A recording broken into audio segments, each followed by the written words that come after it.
بسم الله الرحمن الرحيم الحمد لله رب العالمين والصلاة والسلام على أشرف الأنبياء والمرسلين نبينا محمد وعلى آله وصحبه أجمعين رب اشرح لي صدري ويسر لي أمري واحلل عقدة من لساني يفقهوا قولي. Inshallah, today in this lecture we're going to be talking about evolution, and it's the second of this series of common misconceptions in Islam. The first lecture that we delivered in this series was about atheism, and this was last month, and we talked about atheism, arguments of atheism being correct and how we respond to those arguments and refutations against atheism, and logical arguments discussing that topic. And today, inshallah, we're going to be talking about evolution. And as you're all aware, atheism and evolution is something which has become the common norm, belief system of people in this country and in the West. And not just in the West, actually, you can say all over the world. I mean, you'll have people who believe in atheism and the concept of evolution, and that's where, that's how life began all around the world, even in Muslim countries. You'll have people who are atheists in Pakistan, for example. It's not something which any one of us should be surprised of. So it's a common belief, and it's something which we talked about last time, that just because intellectuals and scientists believe in atheism, the non-existence of God, they believe in evolution, doesn't mean that that is correct. And we shouldn't feel intimidated that just because intellectuals and educated people believe in this, that we have to believe in it, or we have to feel inferior as a result. And also, just because scientists believe in this doesn't mean that science in and of itself proves it. And we talked about how, in fact, Islam was at the forefront of science. So just because some scientists may believe in atheism, there are also cases of scientists who are Christian, scientists who believe in God, scientists who are Muslim. So we shouldn't link atheism with science and say all scientists believe in atheism, because then you're basically saying all intellectual people who have kind of intelligence or a higher state of knowledge, will straight away have this belief of atheism because it's the most common, it's the most common sense thing, or it's the most logical thing. That shouldn't be the case. And we talked about that last month. And evolution, as we said, is linked to atheism. It's about where we came from, the purpose of our existence, where we came from, what's our root, how did life begin, those existential questions which we as Muslims, of course, have firm beliefs about. And this concept of evolution in its current form is something which is around 150 or 200 years old. This belief of evolution, this belief of how we originally came from a single species. So what is evolution? How would we define evolution? What's the definition of evolution? Evolution is the process by which different kinds of living organisms are believed to have developed from earlier forms during the history of the earth. That's what evolution is in a nutshell. So evolution is the process by which different kinds of living organisms are believed to have developed from earlier forms during the history of the earth. That's basically, in a nutshell, what evolution is. The belief that there was a process where different kinds of living organisms were believed to have been developed from a single organism, from a single life form, from an earlier form during the history of the earth. So there was a point in time when there was a specific bacteria, some living thing, something that was alive, and as a result of that living thing, other things spawned from that one living entity that originated from the beginning of time. And that's where life came from. Everything came from a single living thing, living element, something which had life, and from there everything else came. And Charles Darwin, a famous scientist many of us have probably heard of, he was one of the people who came up with this idea and this theory of evolution in his book. And he wrote a book, and this is like in the 19th century. He wrote a book called, anyone know what it's called? origin of the species. The origin of the species. And in this book, basically, he would travel around the world, and he would study animals. And he would study how animals are different in different parts of the world. And one of his theories in this book was the theory of evolution. Why is it that certain birds in certain parts of the world have longer beaks than other birds in other parts of the world? Why is it that certain animals look slightly different? Why is it certain lizards or reptiles have longer tails in certain parts of the world? And so he came up with this conclusion. One of the theories that he came up with was this theory that animals evolve and change according to their environment. And so based on this, he had this theory that actually animals all came from a single source. Animals came from living things, not just animals, human beings, all came from a single source. So he came up with this theory. And from there, people ran with this idea, and that's why you have people who are called Darwinists. Okay, people who believe in this theory of evolution that Charles Darwin actually came up with.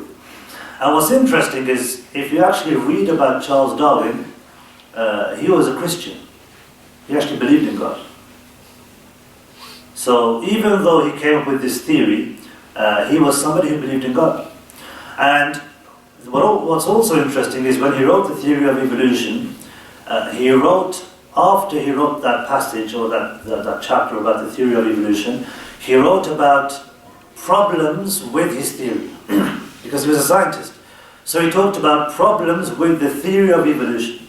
So something which many people today consider to be concrete, that it's something which is 100% fact, because this is what people believe, it's fact, okay? Even though it doesn't make sense, which we'll talk about. But the whole point is, he had a section where he talked about the problems with his own theory of evolution and issues and problems with that theory. And so that really shows you how people today are a lot more hardcore when it comes to their belief of evolution, their belief of Darwinism, this Darwinist theory. They're a lot more hardcore in terms of how they say it's bulletproof, it's foolproof, it's fact, it's something which, it's impossible that it can be wrong. Whereas Darwin himself, the one who came up with this idea, this modern idea of evolution, he himself talked about the problems with the theory. And in some of his writings in this book, he talks about, for example, the eye, the human eye. And he says something to the effect of how if you were to ask me about the human eye, how it was constructed, how it was formed in such detail, with such precision, then I wouldn't have an answer for you except that there must have been a creator of that eye, there must have been a God.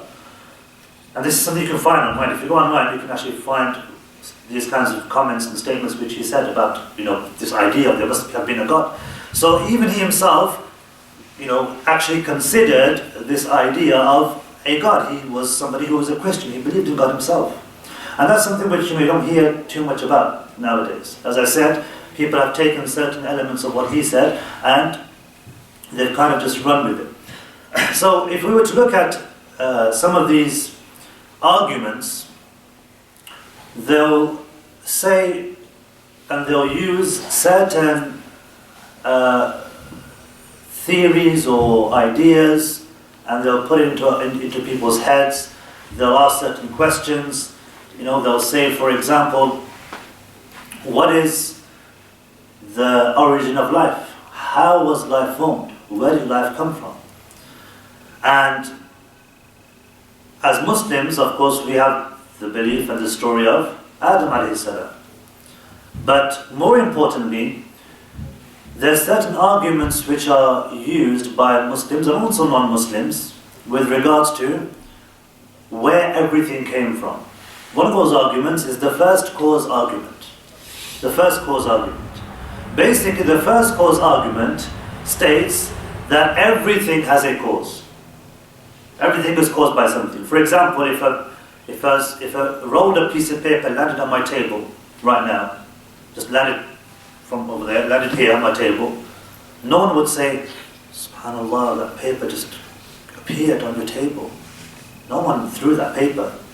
It just landed, it just came from nowhere. there was a cause for that scrapped up piece of paper landing on my table. Most likely, if it was thrown and landed on my table and someone tried to hit me with a rolled up piece of paper, what would we do? We would turn around to see who threw it. Okay? And no one's going to say, well, how do you know someone threw it? Maybe nobody threw it. Maybe it just came about by itself. Maybe it just happened to just land and form itself. The whole idea of the first cause argument is that everything has a cause. Cause and effect. Okay? And that goes back all the way to the beginning of life and the universe and where everything came from. There has to be a cause for everything to take place. Okay? Everything is as a result of cause and effect. Whatever we do. Okay, whether it's, us drinking or eating or speaking, there's certain things that are done in order for something to happen. There's a cause and then there's an effect. So, the first cause argument is the argument that there had to be a first cause that caused everything else to happen. And this is a theory which obviously Islam's bring forward, but it's also a theory which non-Muslims also talked about. Philosophers, non-Muslim Christians, for example, they will talk about this theory and this argument, the first cause argument. Everything must have a cause, and there must be a first cause. And this first cause, the one that caused everything else to happen, the one that caused everything to exist, this first cause has to be uncaused. Meaning the first cause is an uncaused cause. That makes sense? This first cause that caused everything else to happen, no one could have caused this first cause to come into existence. It's not possible. Why? Because if you keep going back, you're never going to get anywhere. So the first cause is the one that caused everything to happen. If someone says, where did the first cause come from? We say the first cause was always present. Forget about what the first cause is called and what names it has, etc., etc. Whether it's Allah, God, whatever, or it's just some power. The point being, there must have been an initial first cause that caused everything to happen. And if someone says, who caused that to happen? If you ask that question, it would never end. There'll always be somebody higher up. But there has to be somebody at the beginning to cause things to exist. Imagine, for example, nothing exists. There's no life, there's no human beings, no animals, there's no earth, there's no planets, there's no stars, there's no sun, there's no moon, there's no oxygen. Imagine there's complete nothingness. Imagine nothing exists, absolute nothing. Just, not even darkness. Just nothing. Okay? And then something comes into existence. Because this is the beginning of the universe, essentially. Okay? Scientists will say there was nothing at the beginning. Something must have come at the beginning for everything else to come after it. So imagine there was nothing and something, a molecule, an atom, came into existence. Allah subhanahu wa ta'ala, He says, أَمْ خُلِقُوا مِنْ غَيْرِ شَيْءٍ أَمْ هُمُ الْخَالِقُونَ. Did they create something from nothing, or did they create themselves? Allah talks about the human being here. But He's putting forward two options. He's saying, anything which is created, either something, the first atom that ever existed, either that first atom came about from nothing. Can something come from nothing? Can something come from nothing? It's not possible. For something to exist, there must be something else before it. It can't just pop up all of a sudden. You don't see random things popping up out of nowhere, like rabbits just popping up and flowers and a ball here and baseball there and a cricket bat here. It doesn't happen. Nothing happens just by itself. Okay, so something must have caused that thing to exist in the first place. أَمْ خُلِقُوا مِنْ غَيْرِ شَيْءٍ. Were they created from nothing? No. There must have been something to create it in the first place. أَمْ هُمُ الْخَالِقُونَ. This atom, Allah says, أَمْ هُمُ الْخَالِقُونَ. Were they created from nothing, or did they create themselves? Can an atom have the capacity and the ability and the intelligence to create itself? Can it bring itself into existence? No. So if it didn't come from nothing, because nothing can come from nothing, everything must come from something. This is the first cause argument. If nothing can come from nothing, there has to be something at the beginning for it to be made in the first place. And whatever that living thing is can't make itself, then what's the other alternative? There's only one more alternative, which is there must have been a creator. Something that made that initial thing. There has to be. That's common sense. Cause and effect. Okay? It's like me saying, for example, guys, I've got this new phone. And someone says to me, where did you get your phone from? I say, it's an amazing story. Yesterday, this phone wasn't a phone. And they say, what do you mean? You say, well, I was sitting on my bed, and all of a sudden, little plastic particles just floated up into the air, and pieces of metal, and it joined up, and this phone was made. And I put my hand out, and it landed on my hand, and I still got a new phone. No one's going to say, wow, that's amazing. I wish that happened to me. Without being sarcastic, everyone's going to say, you're talking rubbish, mate. What are you talking about? That's not possible. Because there has to be something causing something else to exist. Someone somewhere made this phone. A group of people made the phone. This microphone, this building, the thobe that I'm wearing. Okay? Everything you see around you. And a story is mentioned of a group of archaeologists who are in the Arabian desert, and let's say they discover, deep underground, an old civilization. And they find houses, and they find streets, and they find pathways, and in the houses they find rooms, and in those rooms they find different types of pots and pans. And one of them stands up and says, guys, all of this came about by itself. Nobody actually made it. No one actually lived here. This all just came about by itself. The other archaeologists, what would they say? They'd say, are you sure you're an archaeologist? What are you talking about? Obviously somebody made these things, they never just came about by themselves. So if that's the case with a small village that someone may discover in some part of the world, what about the universe itself? If I was to show you a pin, a tiny pin, and I said to you, no one made this pin formed itself, nobody would believe me. Because we know even something as tiny as small as a pin, or a safety pin, or a needle, or just a normal pin, it's not going to come about by itself. There must have been someone, somewhere, or a group of people somewhere making it in a factory. It's not possible that it can come by itself, isn't it? So if that's the case with a small tiny pin, what about with the universe? What about with human beings? What about with the earth? What about with the sun and the moon and the stars, and the Milky Way, the galaxy? It doesn't make sense. Just on a logical perspective, it doesn't make any sense. And again, the first cause argument is this argument that there must have been someone at the beginning. There must have been. Who caused the first atom or whatever particle, whatever you want to call it, to come into existence. There must have been. So if we agree that this atom never made itself, this atom doesn't have the capacity and the ability to create itself, it's like saying, I wished myself into existence. I wanted to be born, so I was born. I chose to be born on this year, in this month, on this day, and then I was born. And I remember that day when I was born. Obviously, you don't remember that day. You don't choose when you're born, when you're made, when Allah creates you. So the point being that this atom never chose to exist. It was created, and it never came from nothing. So if there was an entity which created this first living thing, what would this entity, this power, possess in terms of attributes? It would have to be a number of things. What would it have to be? The first. It would be the first, excellent, yeah. What else? What other qualities would this initial first cause have to possess in order for it to create something? Allah's creation.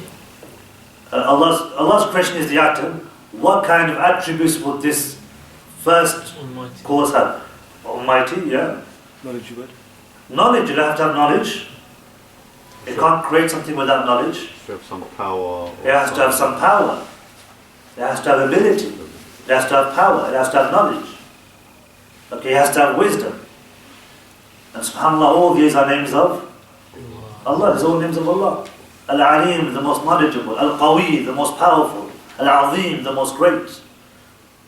So all these things, they come from the qualities of the Creator, Al-Khaliq, which is also the name of Allah. Al-Awwal, the brother said that he has to be the first thing. Allah is Al-Awwal, He's the first. Nothing came before Allah subhanahu wa ta'ala. Nothing created Allah Azza wa Jal. And what's interesting nowadays, when you watch, we're surrounded by television and films and TV shows. The other alternative that scientists have to mention, because if someone says, okay, well, if there is no such thing as a creator, then you're basically saying it's infinite. If you keep saying who created the creator of the creator, and you keep going back and back, are you ever going to get anywhere? You're never going to get anywhere. So what they came up with is another theory. They came up with the theory that, yes, it keeps going, and it's infinite. So there's actually infinite universes. And, some physicists and scientists, they'll say it's called the multiverse. There's different dimensions. Meaning, there's an infinite number or an infinite version of yourself living on an infinite number of Earths in an infinite number of galaxies. And it's never ending, with slight differences between each one of you that exist.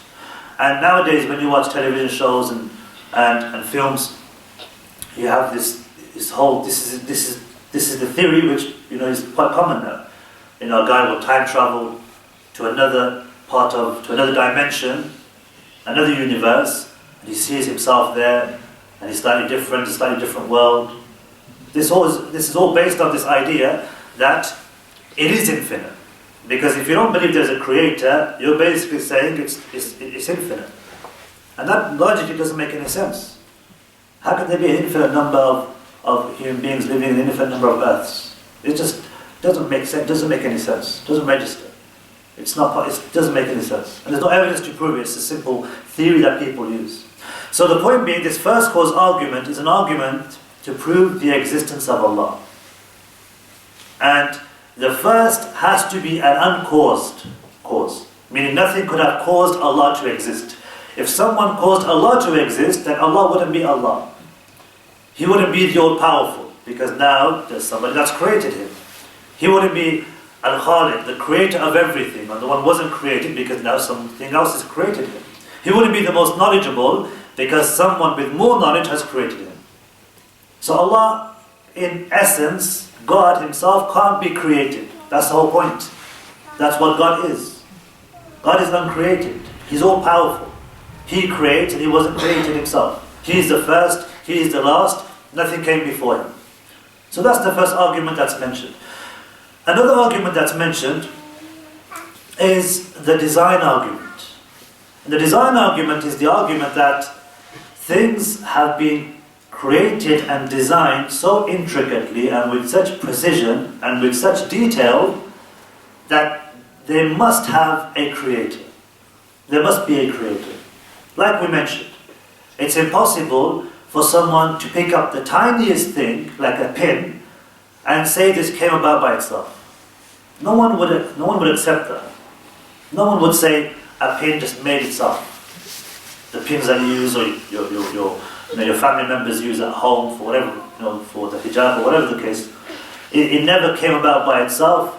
It was never created by somebody. It just came about by itself. No one would say that. So the design argument suggests that even the tiniest thing, down to the greatest thing, must have a creator because of how detailed it is and how beautiful it is. SubhanAllah, if you look at if you look at certain things through a microscope, maybe you've seen pictures of how amazing and how beautiful certain things look. I saw pictures, of what looked like stones, of all kinds of colors, red and purple and yellow and orange and different, kinds of shapes and sizes, and it was actually a zoomed-in picture using a very powerful microscope of sand. Sand had been zoomed in I don't know how many times, and it's basically consisting of different colors and different shapes. Okay. Also, it said that when snow falls, they say each snowflake is unique in terms of how it looks. And the decoration that we sometimes see, the pattern of a snowflake. Okay, that's how snowflakes actually look. And there's a whole science behind it. If you go online and you type in, snowflake, under a microscope or whatever, there's actually websites that talk about different types of snowflakes and how they look and how intricately they've been designed. So when you see this type of detail, the human being himself, like us as human beings, look at the way we've been designed. The detail in which Allah Azza wa Jal has designed us as human beings. Down to the smallest things. When you get a paper cut, it's really painful. You feel it, it's annoying. And the reason why is because your fingertips have the most nerves more than any other part of your body. They're very sensitive. And so when you feel a paper cut on your finger, especially on the tips of your finger, it's worse than if it's on the back of your hand or on your arm. Why? Because your fingertips are very sensitive. Because you need to be able to feel, things which are hot and cold and rough and smooth, etc. with your fingertips. You look at, for example, how Allah has created the human eye. When we go to sleep at night and we turn the lights off, can we see everything straight away? No. Give it a minute and we can start making out shapes of certain things. We can start seeing the table and the bed, and we can see our clothes hung up on the door, and we can see, the monitor or the TV or the wardrobe or things on our wardrobe. So the human eye adjusts, the center of the eye becomes bigger to attract more light so we can see more. And this is, again, it goes back to the idea of there must have been a creator, a designer to design something like the human eye in such detail. And then in the morning when you wake up, okay, as soon as the curtains are drawn, what do? We go, we cover our eyes, put a blanket over our face. Okay, does that happen for the rest of the day? I'm just going around like this. No, after a minute or two, what happens? The human eye, center of the eye, goes smaller, allowing less light to go in because we don't need that much light anymore. And so we're able to see comfortably. Who's controlling that? Allah Azza wa Jalla. We're not the ones who are basically sitting there saying, okay, I want to make sure now that there's less light coming into my eye, or more light coming into my eye at night time. It's Allah subhanahu wa ta'ala who's doing it. It's Allah Azza wa Jalla. When scientists did some experiments and they did some trials once in the past, it was considered a huge breakthrough in the field of robotics. So it was in Japan. They did these tests on these robots, and after it was all over the news. It was like a big thing. It was like a breakthrough in robotic engineering, what they had achieved. And what they had achieved is to enable a robot to go up 2 or 3 flights of steps. That's what the robot had achieved, and it was a breakthrough. It was like a milestone in robotic engineering. It had never been done before, and they'd worked so hard on it. It was so difficult to do, because if you think about it, for us it's not such a big deal.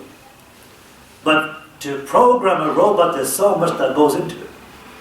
The robot has to be able to see where the step is, how far the step is, how high the step is, the width and the height and the depth of the step. And then it has to program its leg and foot to be raised a certain level. And then the other foot has to have sensors to make sure that the robot doesn't topple over. And then it's about transferring weight. So when that foot goes onto the step, weight has to be transferred to that step, otherwise when the other leg is lifted, or when the balance shifts, it will just fall over and fall back. And you'll see examples of this on YouTube. If you go to robots climbing up steps, you see so many examples of robots just falling over. They just can't do it. It's just too hard. And so there's so much that goes into it. This issue of balance and senses and making sure that the step is the right size and the right length and the foot is raised a certain amount. And subhanAllah, if you think about it, how we don't even think about climbing up steps in this fashion. And this is a miracle. Like, we never go to a flight of steps and think to ourselves, hang on, how high is the step? What's the depth? I need to raise my foot.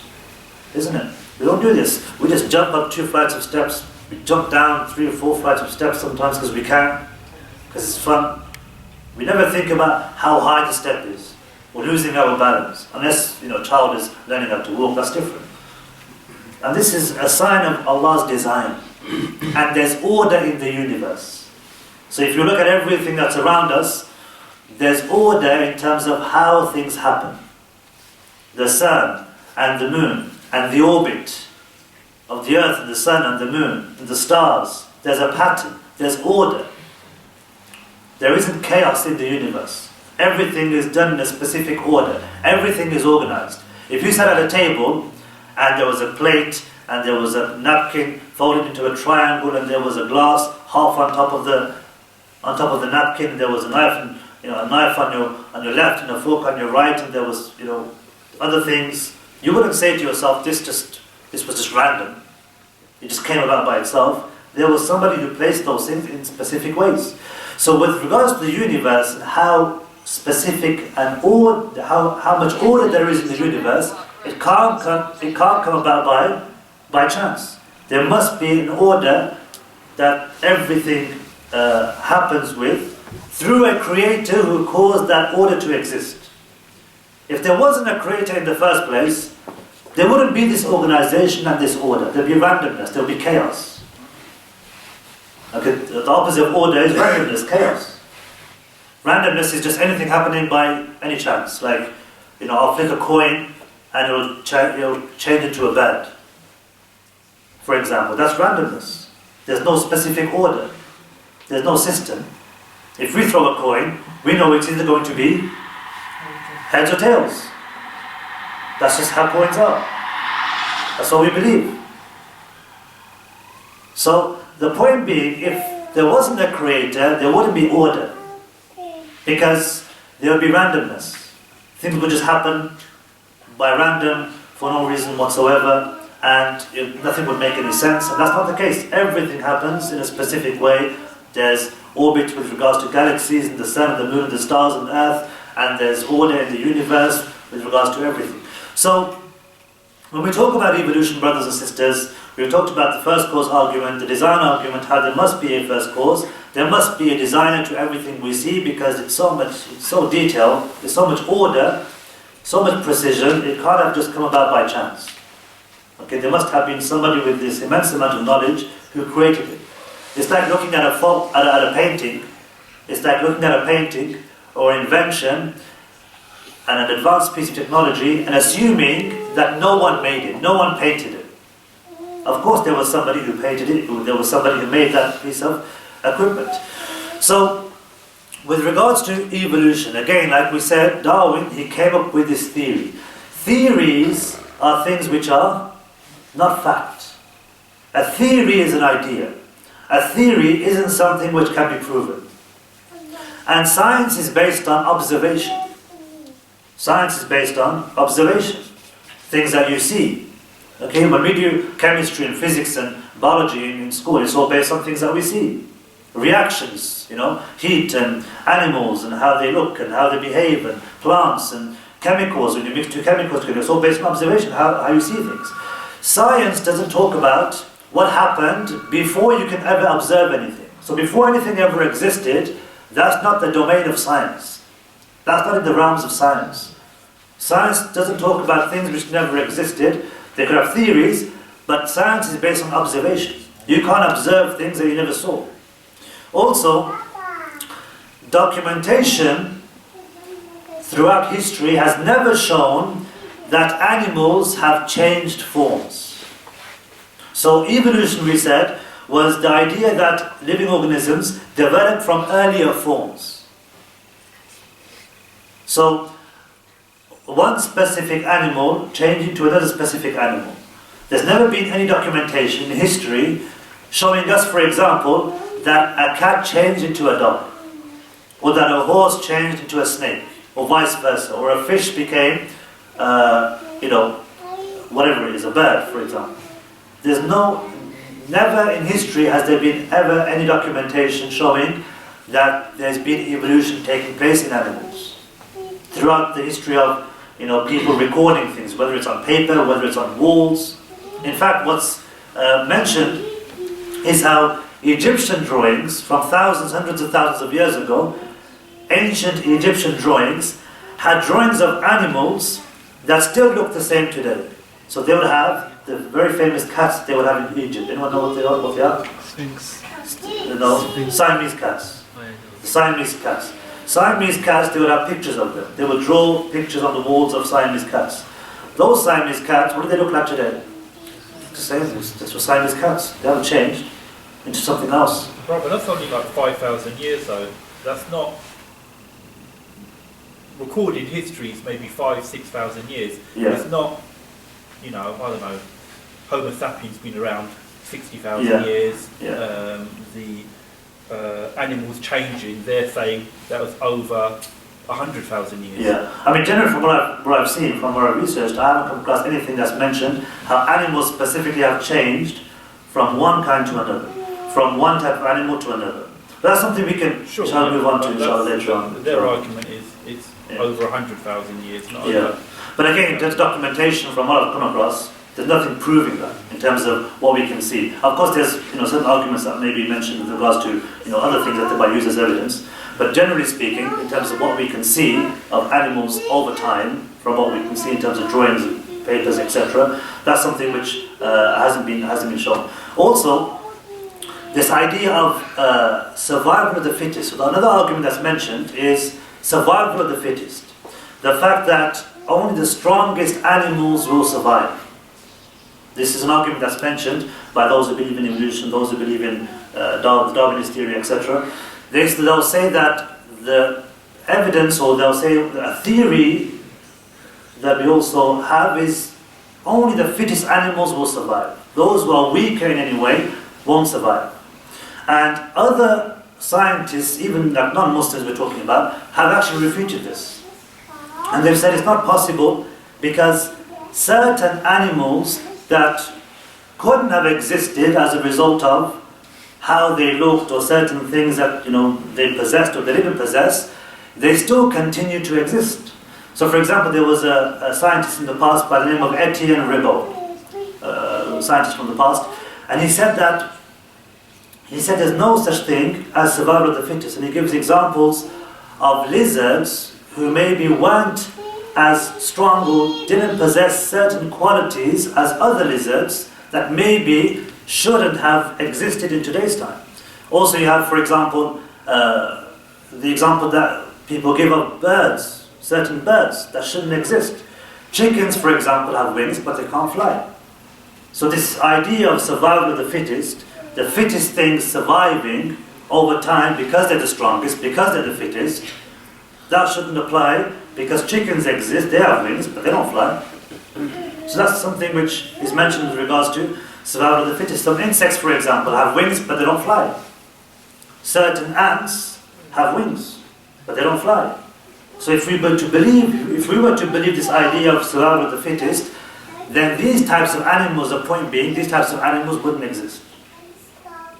Also, the idea that if evolution was real, if it was true, that animals evolved over time, we've all seen that picture of a monkey turning into a human being, and the different stages of the monkey, slowly transforming from a monkey to a human being, and the different stages, where he's half monkey and half human, he's all hunched over, and then he gets bigger and bigger as he becomes a fully formed human being.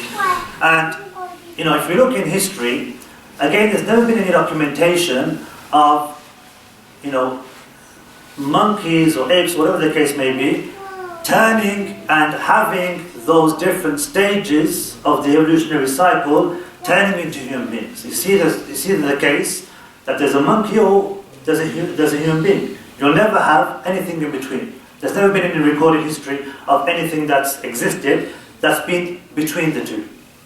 Because if that was the case, we would have, if evolution was something that was happening and monkeys were evolving into human beings, then we would see different stages of the evolutionary cycle today over the course of many years. So there's all these different types of arguments that are mentioned, and if we were to reflect on all these different things, what's the alternative? What's the logical alternative with regards to how life came about if it wasn't from evolution, from animals evolving from other animals? We would have to say it's the creation from a uncaused cause who is the most powerful, who has the ability to be able to create.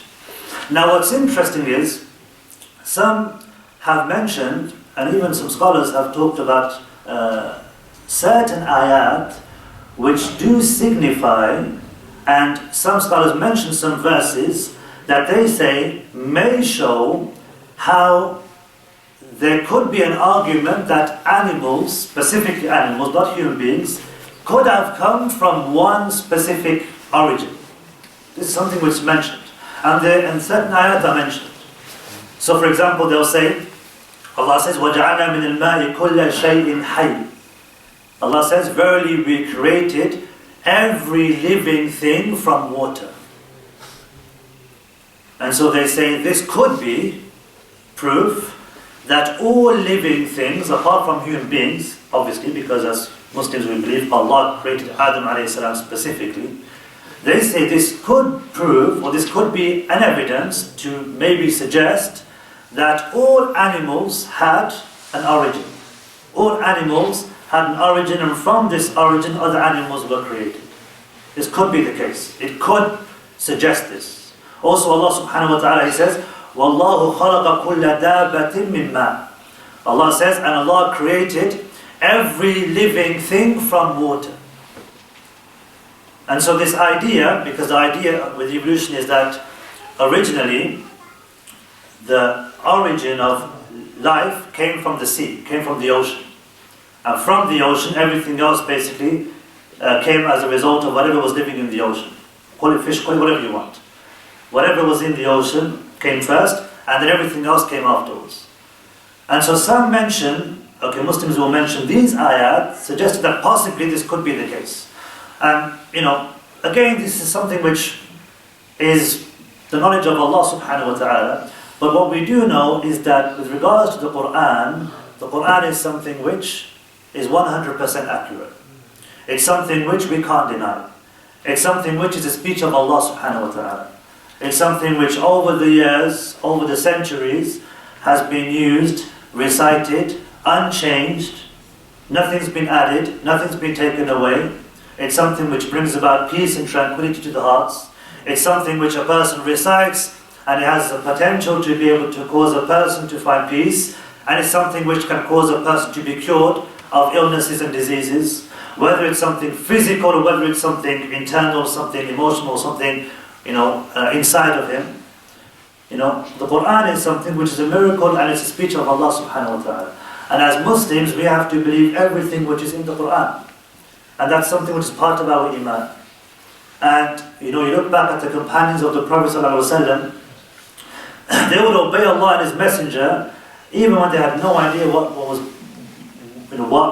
whatever that verse or that command of the Prophet sallallahu alaihi wasallam initially meant. They wouldn't ask why. They wouldn't ask, science does suggest this, and some do say this. It was this case of having full and total iman and faith in Allah, in the Messenger of Allah sallallahu alaihi wasallam. So initially, ideally, as Muslims, we always have to turn back to the Quran, belief in Allah subhanahu wa ta'ala, belief in the Messenger of Allah alayhi salatu wasalam. And finally, I'm not someone who is an expert in evolution or anything like this. It's not something which this is something which I've maybe read about, seen videos about, but it's something that I felt like is a very big problem in our communities, because you may know Muslims who have left Islam as a result of these types of arguments, as a result of the arguments about evolution, arguments about atheism. And that's why it's so important for us to have some kind of basic idea. Because generally speaking, the general layman, these will be maybe there's types of arguments that I missed, but generally speaking, these are the arguments that they'll come with. Who created God? The design argument can be used to support the idea that there must have been a creator. So, these types of arguments, for the layman, it's a good way of being able to handle a conversation where people are talking about evolution, they're mentioning science, etc. And they're using these to try to prove that Allah subhanahu wa ta'ala doesn't exist. So I'm not an expert, and none of us, I don't think here, unless there are some brothers who are experts, are here. The point is that in general conversations with others, the general layman should have an idea of how he can understand, how he can equip himself and discuss and talk to people who have these kinds of ideas. And research is something, knowledge is power. So the more knowledge we have about these issues, you can go online, you can research about problems with evolution, problems with the theory of evolution, and read upon those things, whether it's from a Muslim or a non-Muslim. Again, the point is, these types of issues are affecting Islam, these types of issues are affecting Muslims, and affecting people's Islam. And so if we can counter this, with whatever knowledge we have, with regards to these types of issues, then it's better than nothing at all. Because we need to be able to equip ourselves with the issues that people are suffering from and dealing with today, which is the most important thing. So inshallah we'll conclude here, and we'll take some questions inshallah. We'll take a couple of questions. I believe I do have respect for you, and in this speech today, I feel like you've mixed the question of is there a God with is evolution a thing. Today you answered the question of is there a God, but there is evidence such as DNA. We can look at DNA from primates, and we almost have 100% the same DNA as chimpanzees.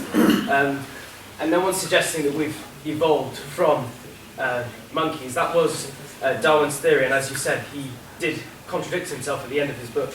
But the thing is, there is evidence to say that we are related to primates because we have almost 100% same DNA. As an example, humans can't produce vitamin C, but neither can primates, and that's because of a gene deficiency. And that exact same broken gene is found in chimpanzees and other primates. With all the evidence, isn't it? At the beginning of your speech, you said that Islam was science 1400 years ago. So, because it was science 1400 years ago, science, the nature of it changes. If you can accept other scientific theories, like gravity, why is it so difficult for Muslims to accept that evolution is a part of living? Evolution is Okay, so the brother's asking about, in terms of our DNA and how it's so similar to, for example, the DNA of specific animals, and this kind of suggests that maybe there is something with regards to the fact that we came from certain animals. So there's lots of animals, there's lots of things which have very similar DNA to ours. So bananas have over 60% DNA similar to human beings, but no one's going to claim we come from bananas. So there's other types of DNA of other animals, other insects, which have DNA which is very similar to human beings. What? But that doesn't suggest that we came from those specific animals. So that's the first thing.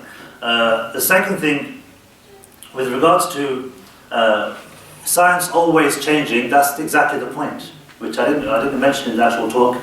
Science is something which is constantly, regularly changing over time. Okay, so whatever would have been, the norm and the rules of, for example, before you had Einstein's theory of relativity, there was before what was used? Was it Darwin's theory? Newton. Yeah. So Newton's theory, was used before Einstein's theory, and it was considered to be truth and accurate.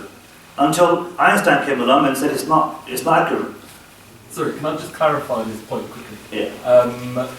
I personally believe that what he said about us being related, in your speech you mentioned there was no animal change to another animal, which is true. There's no scientific history that an animal evolved into another animal. So it would be impossible for a monkey to evolve into a human. Evolution, in like scientific terms, whether an animal grew taller or grew shorter, could be classed as evolution, but it's not evolution as they say, the creation theory, where animals like monkeys changed into humans. So I think they're two separate things. It doesn't deny a creator, because of course Allah created it, but you can't mix the two with monkeys being related to humans and normal just little changes in the environment. Yeah, I think there's a difference between evolution and adaptation as well. So for example, adaptation is an animal adapting to its environment. For example, like we mentioned, a bird, for example, its beak becoming longer, okay, which is what Darwin would observe. Adaptation is something different. Adaptation does exist. So an animal could potentially change its features. Its beak could become taller, it's longer, it could become shorter, the tail could become longer, could become shorter. We're not talking about that, we're not talking about adaptation. That's the animal adapting to its environment. It hasn't changed in terms of going from one kind to another. You know, the bird hasn't changed into a fish. The monkey hasn't changed into, a lizard or whatever it is. That's what we were referring to. But the brother mentioned about this one last point, and then I think we'll have to move on, because if we keep on going, we can go on forever. But in terms of the point about science always changing, science is always going to be changing. That's the whole point that I was talking about, and maybe I didn't mention it. The fact that science is something which is consistently changing. So the idea of truth in science is only truth until something else is discovered, which is more accurate, that debunks whatever scientists thought and believed before the new discovery. So 100 years ago, like I was mentioning, there may have been certain things that Newton had mentioned or somebody else had mentioned that was accurate until somebody else comes along in science and proves that that wasn't accurate. They've debunked it. The point I'm trying to make is the fact that the Quran is always the truth. Allah subhanahu wa ta'ala is always truth. Okay, whatever the Prophet Muhammad said is always true, regardless of time. It transcends all kinds of times and nations and people and generations. But also the same is the case with the Quran. So the point I was trying to make is how the Quran is something which is going to be consistent. And if a person, as the Messenger of Allah said, tamassaku, hold on to the sunnah of mine. Allah Azza wa Jal says, hold on to the rope of Allah Azza wa Jal. So when a person sticks to Allah and His Messenger, that's the most perfect and ideal thing, and you'll be safe in the sense that you're never going to go wrong if you follow Allah and His Messenger. So that's what I wanted to mention. We'll take one more question, and afterwards, inshallah, we can maybe talk about it, because I think we're running out of time. Yeah, brother. Yeah. As Muslims, are we able to believe in that Allah created the dinosaurs, as there is no scientific evidence that they had existed? Yeah, I mean, if they existed, then yes, we will believe that Allah created them. Yeah, last question, inshallah.